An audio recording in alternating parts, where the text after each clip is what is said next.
Hello everyone. आज हम बात करेंगे इंडिपेंडेंट इंडिया की फर्स्ट नेशनल एजुकेशनल पॉलिसी 1968 के बारे में।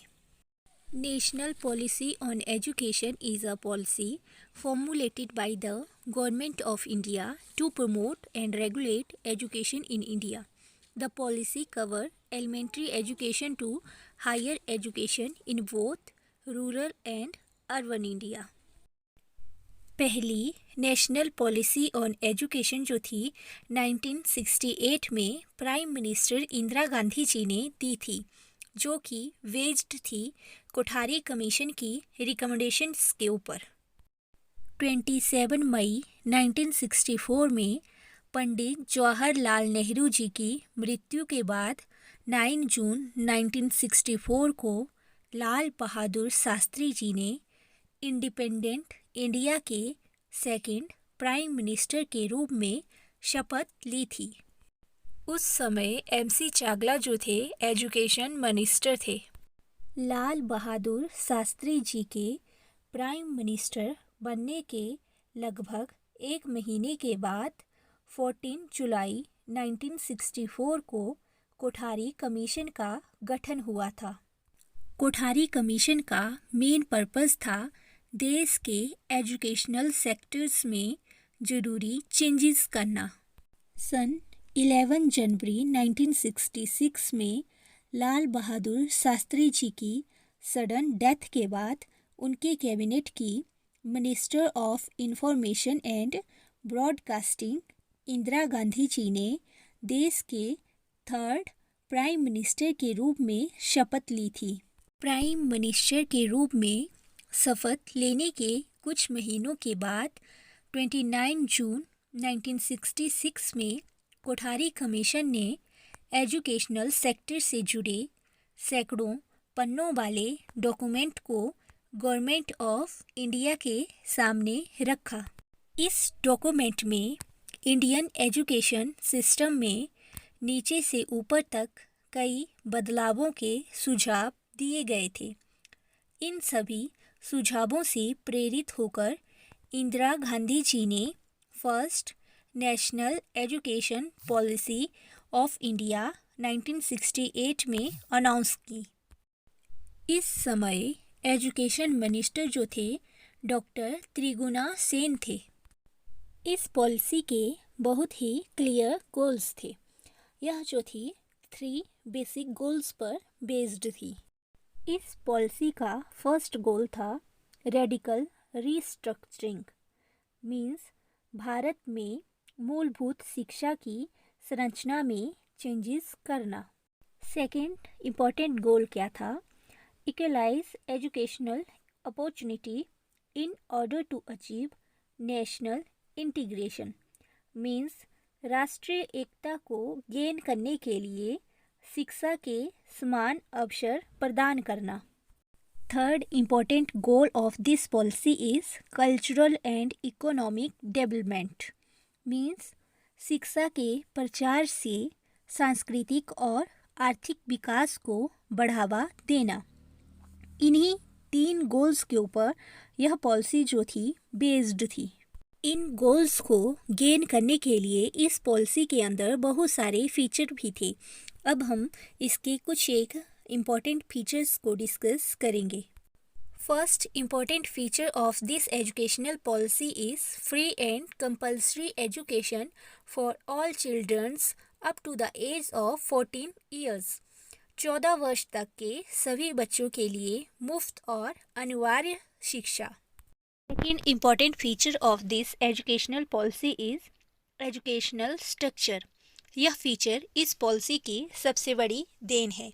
इस पॉलिसी ने सबसे पहले देश में uniform education structure that is 10+2+3 means 10th, 12th एंड 3 year of graduation programme offer किया। इस पॉलिसी ने ऐसा सुजेस्ट किया था कि यही एजुकेशन स्ट्रक्चर अडॉप्ट किया जाना चाहिए। प्रेशराइज नहीं किया जा सकता था क्योंकि शिक्षा स्टेट लिस्ट का पार्ट थी, मीन्स राज्य सूची का हिस्सा थी। शिक्षा को लेकर राज्यों का अपना दायित्व बनता था कि वह शिक्षा को अपने राज्य में किस हिसाब से चलाते हैं till 1966। Third important feature of this policy is language development.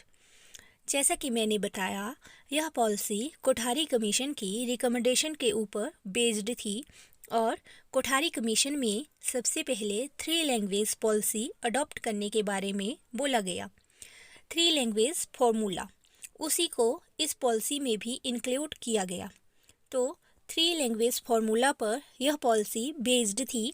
एक इंटरनेशनल लैंग्वेज इंग्लिश पर और दूसरी नेशनल लैंग्वेज हिंदी पर और एक regional language. Fourth important feature of this policy is to increase education spending. National policy of education 1968 was called for education spending to increase to 6% of national income। Means India की national income का 6% हिस्सा जो है education पर खर्च होना चाहिए। आज की डेट में एक टीचर का स्टेटस समाज में काफ़ी ऊपर उठ चुका है, लेकिन यह बहुत पहले की बात है और उस समय ज़रूरत थी टीचर के स्टेटस और टीचर को दी जाने वाली एजुकेशन में इम्प्रूवमेंट की। तो इस पॉलिसी में टीचर के स्टेटस और एजुकेशन को इम्प्रूव करने के बारे में भी बोला गया। Some other feature of this policy is equal education opportunity to all section of society.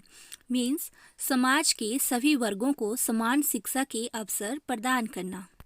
Subject science and maths should be an integral part of general education till the end of the school।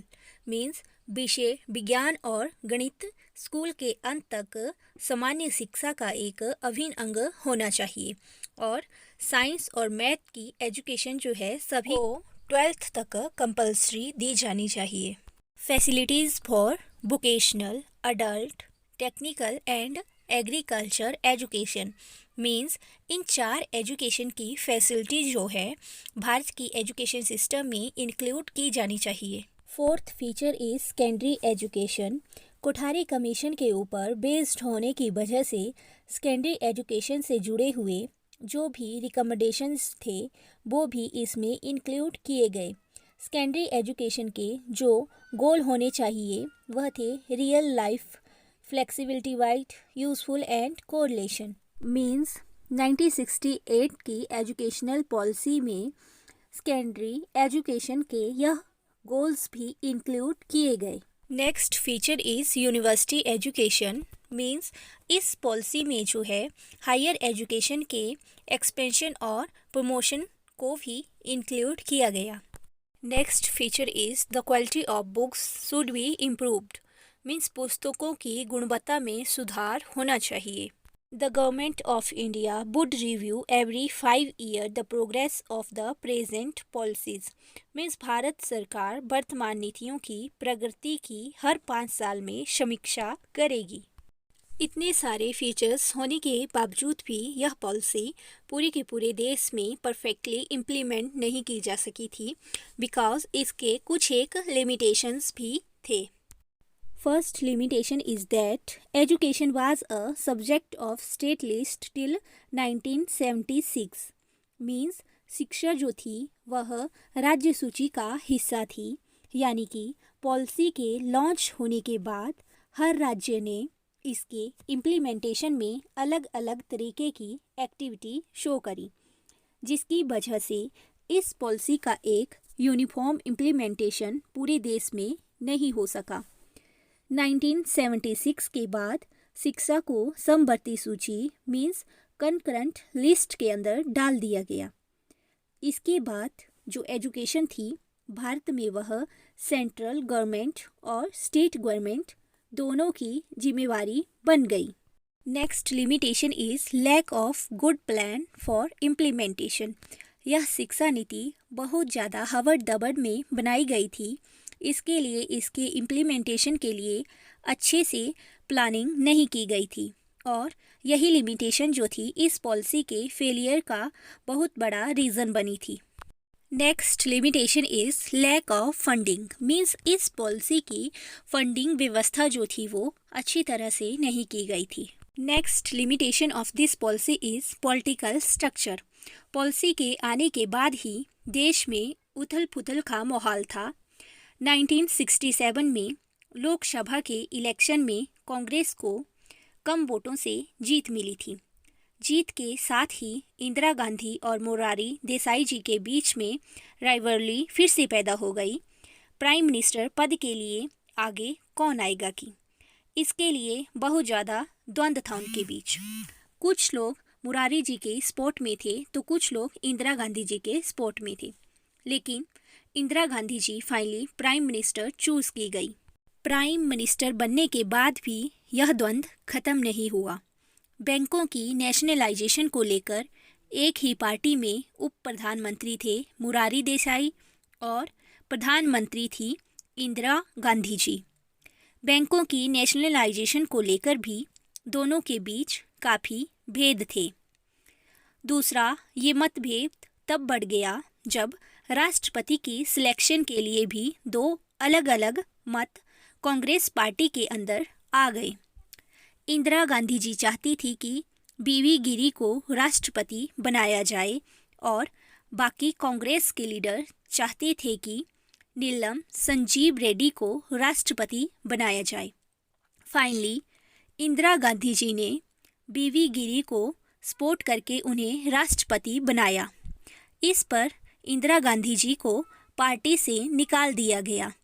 Indira Gandhi ने बहुत सारे लोगों को अपने पक्ष में लाकर एक नई कांग्रेस पार्टी खड़ी कर दी और कांग्रेस जो है दो पार्ट्स में बंट गई, कांग्रेस ओ और कांग्रेस आर।